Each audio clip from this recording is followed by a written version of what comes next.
Senhoras e senhoras, dando prosseguimento ao nosso projeto civismo do Instituto Sagres, nós vamos agora ao segundo vídeo sobre o movimento civil-militar de 31 de março de 1964 e vamos falar um pouco sobre o regime militar. Essa era a nossa programação.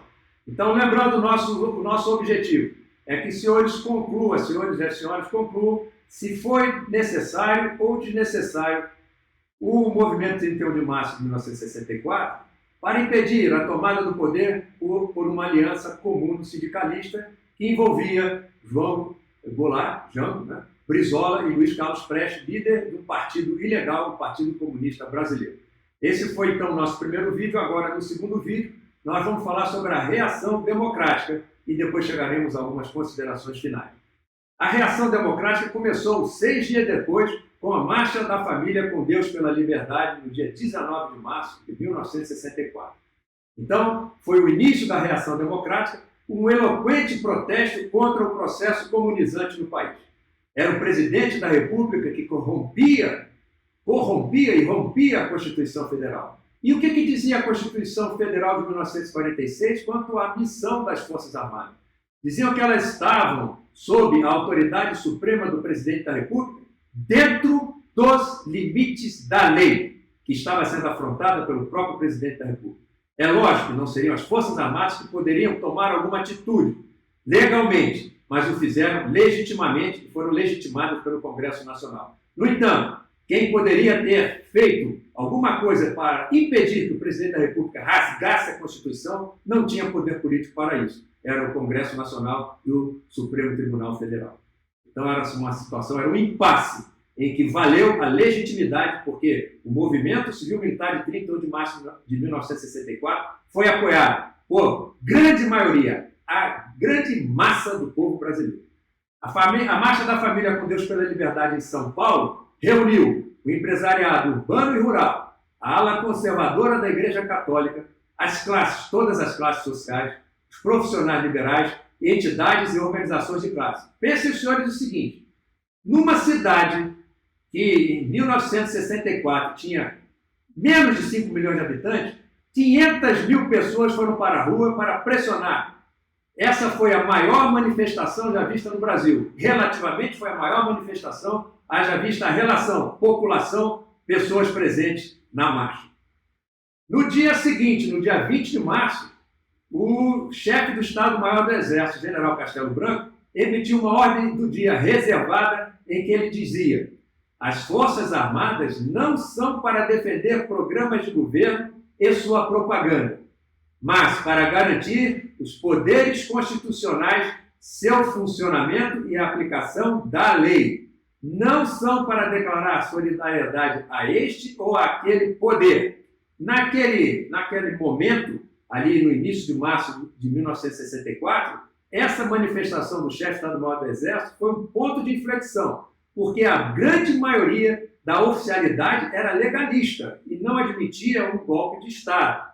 No entanto, vendo o que o presidente estava fazendo, as alianças que ele tinha e os propósitos dessa aliança, essa oficialidade, ao ouvir de um chefe militar de tão alta patente, começou a meditar e este foi um ponto de inflexão, porque os militares, a oficialidade, tomou consciência que era uma hora de decidir, ou ficar com a reação democrática ou ficar com o governo e aguardar a implantação de uma república comum sindicalista no Brasil.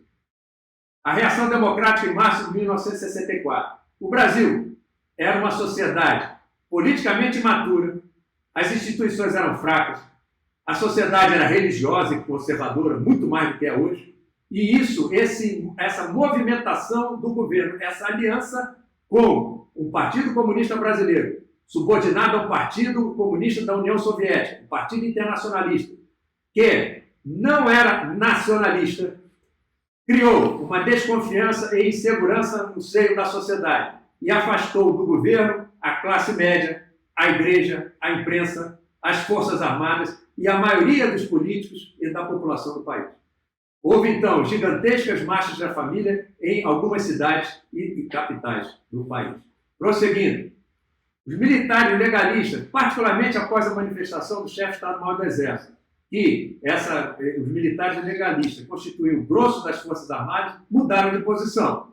Jango, que tiveram apoio nacional para tomar posse em 1961, quando Jânio Quadros renunciou, houve um movimento pelos ministros militares para impedir a posse de Jango, houve um acordo no Congresso Nacional de Implantação do Parlamentarismo, e a grande massa da população, naquela época, em 1961, era favorável à tomada de posse pelo vice-presidente João Goulart, que era o que estava na Constituição. No entanto, Jango, repito, que tiveram apoio nacional para tomar posse em 1961, em 1964 não teve nenhum apoio das instituições, do partido e tampouco do povo. Perderam para Luiz Carlos Prestes, e para Leonel Brizola e para os sindicatos, liderados pelo CGT, a liderança do golpe que ele, João Goulart, quisera conduzir segundo seus próprios propósitos de permanência no poder, nos moldes de uma ditadura de Getúlio Vargas. Os propósitos eram um pouquinho diferentes entre eles. Em 1º de abril, gigantescas manifestações populares vieram em apoio à consolidação do movimento civil-militar de 31 de março.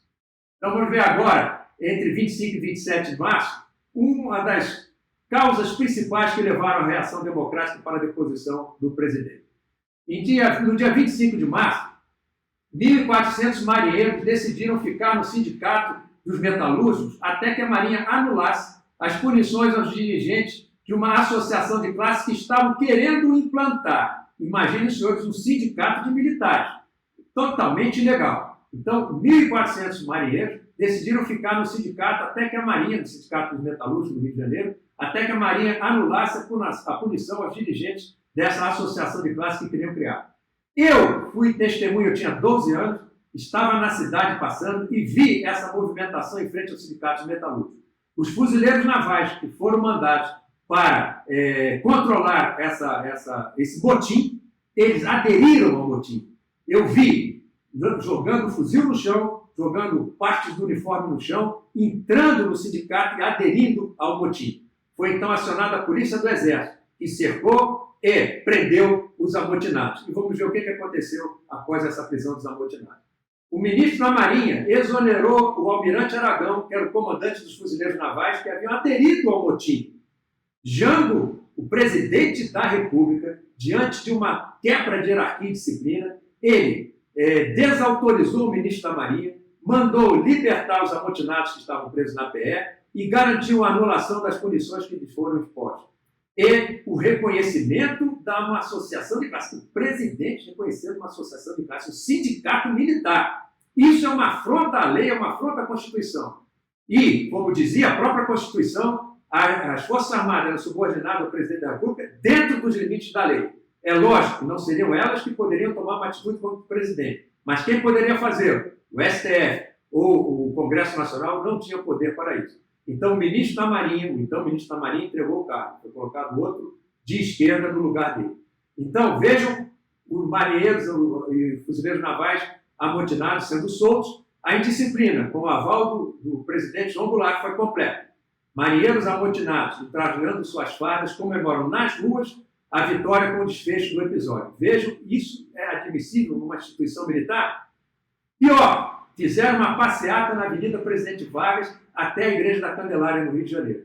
Isso em 29 de março, com faixas de solidariedade do sindicato, do Comando Geral dos Trabalhadores, né? E outras entidades manipuladas pela subversão. Essa foto vocês estão vendo um almirante carregado nos ombros dos marinheiros, nessa marcha na Avenida Presidente Vargas, nessa passeata. Então, nos ombros, o almirante Aragão, dito almirante do povo. Mas não ficou aí. No dia 30 de março, os suboficiais, subtenentes, sargentos das Forças Armadas e das Polícias Militares fizeram uma reunião no Automóvel Clube do Rio de Janeiro, um jantar, em homenagem ao presidente João Goulart. E Jango, apoiado no Partido Comunista Brasileiro, no movimento sindical e no movimento estudantil, e naquele pretenso dispositivo militar, o seu chefe da Casa Militar, o general Assis Brasil, garantia que iria dar o suporte às decisões tomadas pelo presidente, Jango percebeu um momento decisivo e tentou intimidar os opositores, pensando que teria o apoio nos escalões menor hierarquia das Forças Armadas. Então, veja ali discursos, né, de suboficiais, subtenentes, sargentos, né, discursos políticos, né? Porque é inadmissível. Eram discursos de graduados, um atentado à ética, à hierarquia e à disciplina. Jango também discursou. Falou como se o fizesse em nome do povo e das Forças Armadas. Defendeu os marinheiros amotinados. Acusou de indisciplinados e ameaçou os oficiais que protestaram contra a indisciplina. Houve, depois daquele motim, e tendo em vista o apoio que o presidente deu aos amotinados, oficiais da Marinha, com apoio de oficiais do Exército e da Aeronáutica, fizeram um manifesto alertando contra a indisciplina e a quebra de hierarquia e de coesão nas Forças Armadas, e Jango aí os ameaçou. Né? Então, com isso tudo, vejam agora o que dizia a imprensa antes mesmo de 31 de março. Folha de São Paulo, 27 de março de 1964. Dizia: até quando as forças responsáveis deste país, as que encarnam os ideais e os princípios da democracia, assistirão passivamente ao sistemático, obstinado e agora já claramente declarado empenho, capitaneado pelo presidente da República, de destruir as instituições democráticas? Folha de São Paulo, 27 de março de 1964. E, então, no dia 31 de março, lideranças militares e civis. Porque quem primeiro se declarou fora da federação até a mudança de governo foi o governador de Minas Gerais, Magalhães Pinto, que está ali embaixo na foto de Minas Gerais. Tinha também lideranças políticas.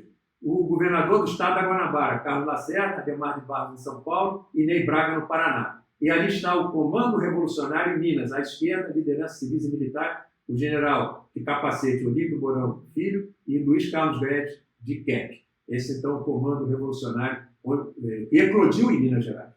Prosseguindo, os maiores jornais do país atestaram o golpe comunista que se tramava. O Globo, de 2 de abril de 1964, salvos da comunização que celeremente se preparava, os brasileiros devem agradecer aos bravos militares que os protegeram de seus inimigos. Este não foi um movimento partidário. Dele participaram todos os setores conscientes da vida política brasileira, pois a ninguém escapava o significado das manobras presidenciais. O Brasil, entre 1922 e 1964, viveu cerca de 16 crises político-militares. O Brasil, após 1979, quando terminou a luta armada, não teve mais nenhuma crise militar, não considerando, logicamente, que a luta armada fosse uma crise político-militar. Era uma crise que o país vivia, mas não era uma crise político-militar entre as instituições. E eu coloco ali após 1979, quando foi consolidada a abertura política com a decretação da anistia. Pois bem, o Brasil, particularmente entre 1922 e 1964, viveu 16 crises político-militares. Foi o regime militar que afastou os militares da ativa e a tropa da política partidária. Foi o regime militar que fortaleceu as instituições brasileiras e a democracia. Só para terem uma ideia das 16 crises político-militares, vamos ver se eu me lembro de todas. 1922, revolta na Vila Militar, na Escola Militar, e o episódio dos 18 do Forte em Copacabana. 1924 e 25, revoltas em São Paulo e Mato Grosso. Dali saíram elementos para o Rio Grande do Sul e criaram a Coluna Prestes, que ficou no interior do Brasil entre 1925 e 1927. Em 1930, a Revolução que derrubou o Washington Luiz. Em 1932, Revolução Constitucionalista em São Paulo. 1935, intentona comunista. 1937, decretação do Estado Novo. 1938, Revolução Integralista, revolta integralista no país. 1945, deposição de Getúlio Vargas. 1954, suicídio de Vargas. 1955, a novembrada do ministro do Exército Lott para garantir a posse de Juscelino Kubitschek. 1955-56, revolta de Jacareacanga e Aragaço. 1961, a crise político-militar que levou à posse de Jango, a campanha da legalidade para garantir a posse de Jango. Em 1963, revolta dos sargentos. Em 1964, a Revolução de 31 de março. De lá para cá, jamais ocorreu uma crise político-militar com ameaça de deposição de governo. Houve, inclusive, processo de impeachment dentro, né, do marco legal. Então, foi o regime militar que afastou a política partidária dos quartéis e, com isso, reforçando as instituições e a democracia no Brasil. A nação, que naquele momento o Brasil tinha 70 milhões de habitantes, assim comemorou, como os senhores veem aí, manifestações imensas nas ruas em apoio ao movimento civil-militar de 31 de março de 1964. É isso que a esquerda não quer mostrar. Que houve apoio de toda a população do país para a deposição de João Goulart. Mas não foi fechado o Congresso Nacional. Então, em 2 de abril, o presidente do Congresso Nacional, o senador Auro de Moura Andrade, declarou vaga à presidência da República porque o presidente João Goulart tinha saído do Brasil. E investiu no cargo de presidente da República, interinamente, o deputado Ranieri Mazzini, que era o presidente da Câmara dos Deputados. A Constituição Federal determinava a eleição pelo Congresso Nacional em 30 dias, ter um novo presidente para concluir o mandato. Isso foi feito em menos de 30 dias. Não é obrigado que fosse 30 dias. E nessa eleição foi eleito Castelo Branco. Então, não houve fechamento do Congresso Nacional. A instituição, Congresso Nacional, um dos poderes da União, permaneceu aberto e foi ele que decretou vaga à presidência da República e foi nele que foi eleito o presidente Castelo Branco. Então, com isso, nós concluímos a nossa apresentação e vamos agora passar às nossas considerações finais. Olha o que disse o presidente Castelo Branco ao passar o seu mandato para o presidente Costa Silva. Não quis, nem usei o poder como instrumento de prepotência. Não quis, nem usei o poder para a glória pessoal ou a vaidade dos fáceis aplausos. Dele nunca me servi. Usei-o, sim, para salvar as instituições, defender o princípio da autoridade, extinguir privilégios, corrigir as vacilações do passado e plantar com paciência as sementes que farão a grandeza do futuro. Castelo Branco, discurso de despedida em 1967. E aí um pouquinho sobre o regime militar que eu disse que queria dizer. Aí estão os presidentes militares. O regime militar foi de 1964 a 1985. O Brasil deu um salto de 48ª para a 8ª maior economia do mundo. Havia planejamento estratégico de governo e depois passou a não haver durante muito tempo. E ainda é muito incipiente. Foi desenvolvida a infraestrutura de transporte, de telecomunicações e de energia. Expansão do nosso parque industrial. Leis trabalhistas e de assistência social, FGTS, Fundo Rural, etc. Mercado interno fortalecido, exportações em expansão, inclusive de produtos industriais com valor agregado, e ampliação do setor de serviços. Isso uma tintura do que foi o regime militar. Taxa média de crescimento econômico real do Brasil, do PIB brasileiro, entre 1964 e 2012. Períodos de 1964 a 84, média de 6,29, sendo que entre 1969 e 73, o crescimento era em torno de 10%. Agora vejam depois do regime militar. Governo Sarney, 85 a 89, 4,39. Depois vem governo, vem governo de Collor, depois vem governo de FHC, antes um pouco Itamar, depois vem Lula e Dilma.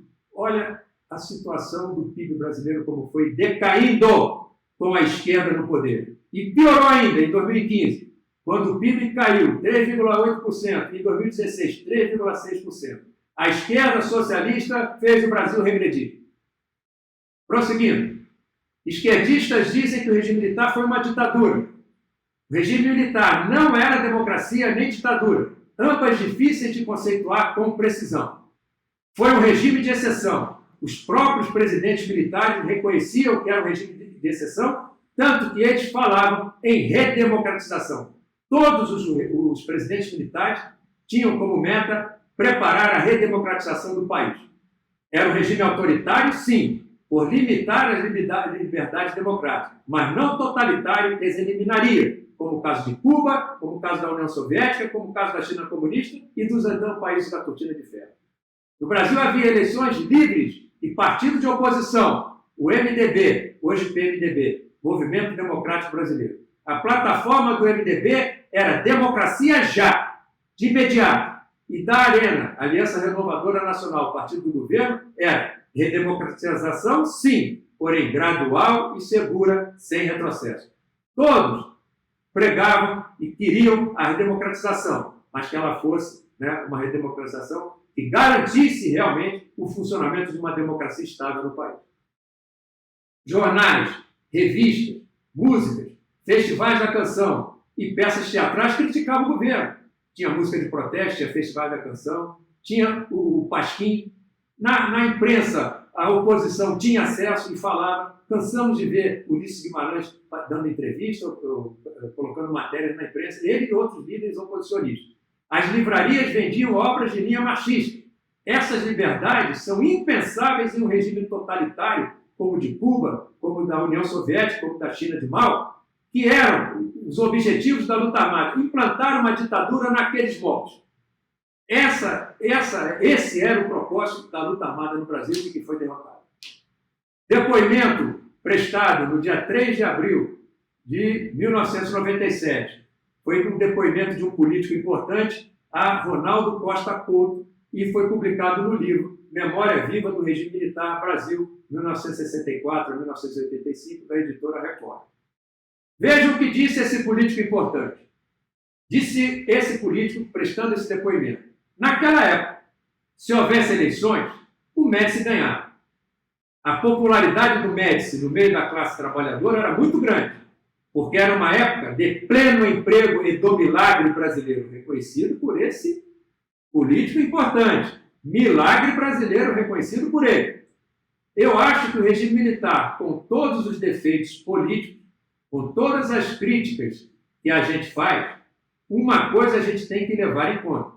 Os militares tinham planos de metas, coisa que nós não temos há muito tempo. Político importante, vamos ver quem é. Os militares tiveram, na minha opinião, essa virtude. Tinham uma visão de nação. Quem deu esse depoimento? Vocês sabem? Quem deu esse depoimento? Ele. Então, concluindo, o Exército Brasileiro e suas co-irmãs, Marinha e Aeronáutica, ontem, hoje e sempre, são a guarda da pátria. O Exército é forte pelas virtudes de desprendimento, idealismo e solidariedade. É a trincheira onde os brasileiros se encontram, as pessoas se igualam, as raças se unem, os preconceitos se extinguem, os esforços se conjugam e as histórias se escrevem. Autor desconhecido. O Exército é uma escola de cidadania.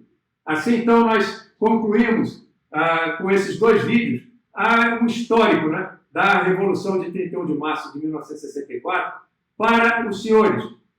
Vendo o que foi apresentado aqui e comparando com o que leem por aí, possam chegar, os senhores mesmo, à conclusão. Foi necessário ou desnecessário o movimento civil-militar de 31 de março de 1964 para impedir a implantação de uma república comuno-sindicalista que seria, então, evoluir para um regime socialista no Brasil. Muito obrigado.